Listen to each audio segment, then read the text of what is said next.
The Oscars just snubbed Tony Todd in the In Memoriam segment, but I want to tell you 5 reasons why I think his character of Candyman is a great example of Black excellence. I'm Che, and welcome to the Black Joy Club. Okay, so the Oscars did their usual thing where they honor stars we lost in the last year. They mentioned Dame Maggie Smith, David Lynch, and Gene Hackman. All greats.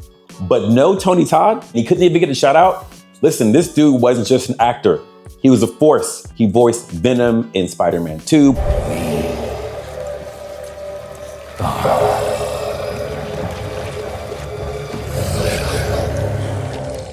Played Fallen in Transformers and gave us one of the most iconic characters of all time, Candyman. 4 movies, over 30 years. That's legacy right there. And listen, Pop Bird said it best. This wasn't just a snub of Tony Todd, this was a snub of an entire genre. So I went back and I watched the first Candyman. And let me tell you something, this movie, this character, dripping with Black excellence. And I'm gonna break it down and give you the 5 reasons why. First off, Candyman's origin story is really messed up. My man Daniel Robital was an artist in the 1800s. He got commissioned to paint some rich white lady, but he didn't stop at painting her portrait. He also painted her womb. He got her pregnant. Now you already know how that went over with the whites back then. They ran him down, cut off his arm, put honey all over him, and let bees sting him to death. Horrible. But here's where the excellence comes in. He didn't stay down. No, he came back as a ghost and haunted white gentrifiers in Chicago. That's not just revenge. That's claiming your narrative. You're taking it back. He flipped the script on his opponents and became a legend. Honestly, that sounds more like a superhero origin story than a horror villain. I mean, he did kill some people, a lot of people, but you know, sometimes you gotta do the Lord's work. Now, let's talk about that hook on his hand. My man lost his right hand, his dominant hand.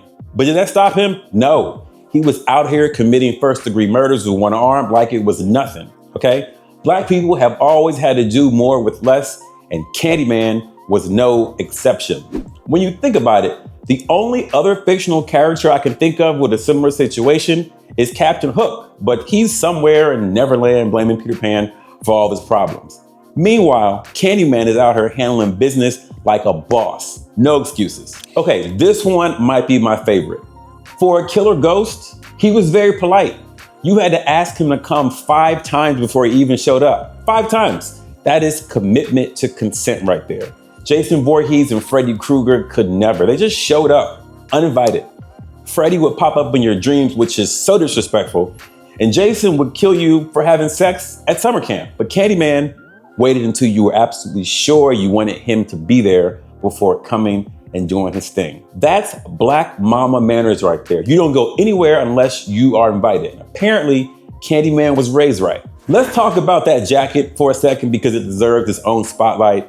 Candyman was fresh to death, literally, okay? That long coat with the sheer collar, iconic. I had one back in the day, except my collar was white. Meanwhile, Jason looks like he shops at the Goodwill clearance rack, and Freddy's out here rocking that raggedy sweater like he's allergic to new clothes. But Candyman, he looked like he had a business to attend to. Probably wore cologne too, because he was so polite and he's respectful of being in other people's spaces. And finally, this might be the most impressive part.